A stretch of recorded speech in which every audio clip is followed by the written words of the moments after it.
أعوذ بالله من الشيطان الرجيم بسم الله الرحمن الرحيم۔ الحدیث الثانی یعنی دوسری حدیث، یہ بھی موصوف صفت ہے۔ ایمان کی برکت، پہلی حدیث کیا تھی؟ نیت کے بارے میں تھی، دوسری حدیث جو ہے یہ ایمان کے بارے میں ہے۔ عن عبادۃ بن صامت قال سمعت رسول اللہ صلی اللہ علیہ وسلم، یہ ہم اپنی جانب سے کہتے ہیں، یقول من شہد اللہ الہ الا اللہ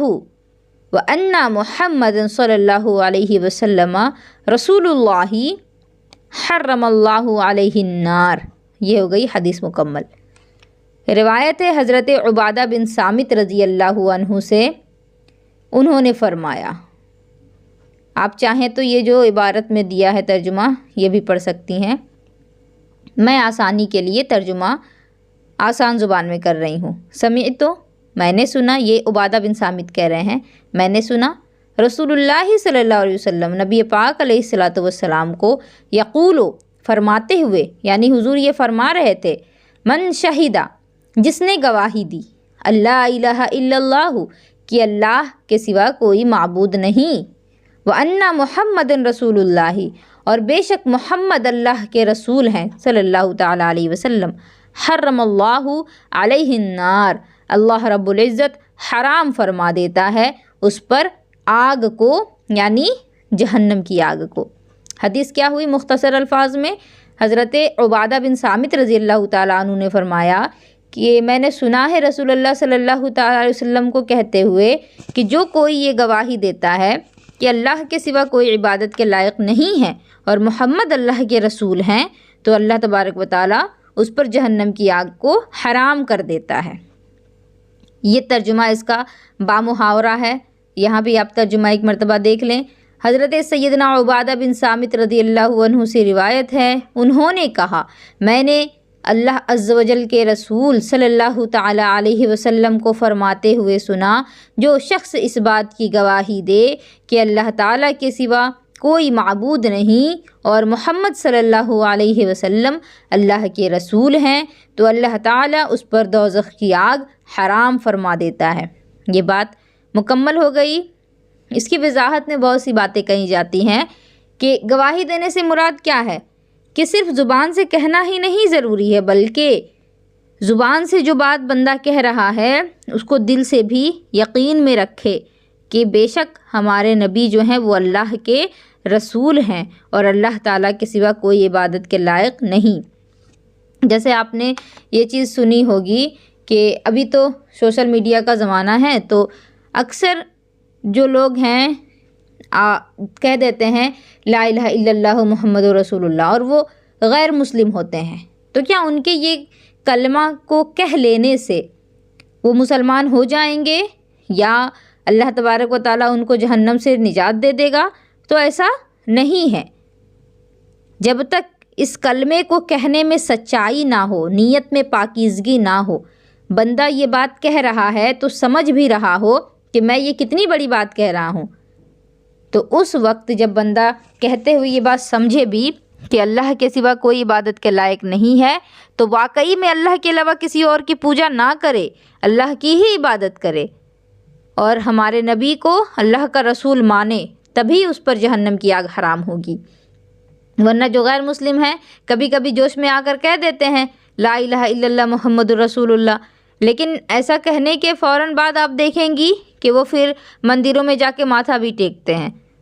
تو یہ کلمہ پڑھ لینے سے وہ مسلمان نہیں ہو گئے اور نہ ہی جہنم سے انہیں نجات ملی، بلکہ اس کو پڑھنے کے بعد عمل کر کے بھی دکھانا ہے اور دل سے بھی سچائی ہونی چاہیے، تبھی، ورنہ نہیں۔ جس شخص نے گناہ کبیرہ کیے ہوں، توبہ کیے بغیر مر گیا ہو، وہ اللہ تعالیٰ کی مشیت میں ہے، وہ چاہے تو اس کو معاف کر دے اور اس کو ابتداءً جنت میں داخل کر دے، اور چاہے تو اس کو اتنی دیر عذاب دے جتنا اس کو منظور ہو اور پھر جنت میں داخل کرے۔ دیکھیے گناہ کبیرہ جو ہے نا، یہ کفر نہیں ہوتا۔ اگر بندہ کفر کر لے گا، یعنی اللہ کے ساتھ کسی کو شریک ٹھہرا دیا، تو یہ کفر ہے۔ اگر کفر کر لیا بندے نے تب تو پھر اس کی معافی تب تک نہیں ہوگی جب تک وہ معافی نہیں مانگے گا. لیکن اگر گناہ کبیرہ کیا ہے،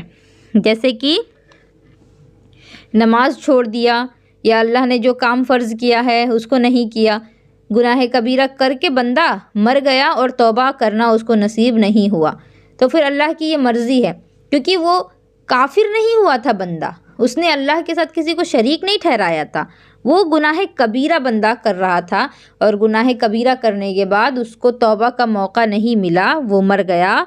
تو اللہ اگر چاہے تو اس کو ویسے ہی معاف کر دے اور اس کو جنت میں داخل کر دے. لیکن اگر اللہ چاہے تو پھر گناہ کبیرہ کے بدلے میں اس کو عذاب میں گرفتار کرے، جتنی اللہ کی مرضی ہو، چاہے تو ایک لمحے میں نکال دے، چاہے تو ہزاروں سال میں اس کو جہنم میں رکھے،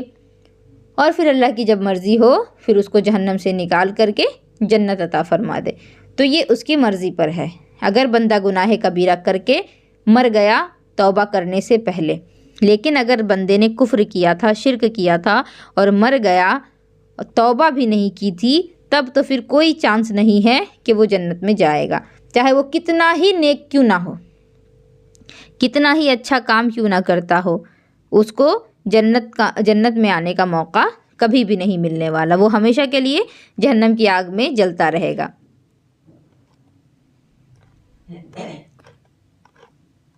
ٹھیک ہے، پھر آپ سبھی اس حدیث کو یاد کریں. حدیث جو ہے وہ بالکل روانی سے یاد ہونی چاہیے. میں ایک مرتبہ پڑھ کر سناتی ہوں، اس طرح سے یاد کریں. اعوذ باللہ من الشیطان الرجیم، بسم اللہ الرحمن الرحیم. عن عبادۃ بن الصامت قال سمعت رسول اللہ صلی اللہ علیہ وسلم یقول من شہد ان لا الہ الا اللہ وان محمد رسول اللہ حرم اللہ علیہ النار. یہ ایک طریقہ ہو گیا کہ آپ شروع سے آخر تک پہلے عربی پڑھ لیں، یا پھر تھوڑا عربی پڑھیں اور پھر اس کا ترجمہ کریں. ان عبادۃ بن صامت قال،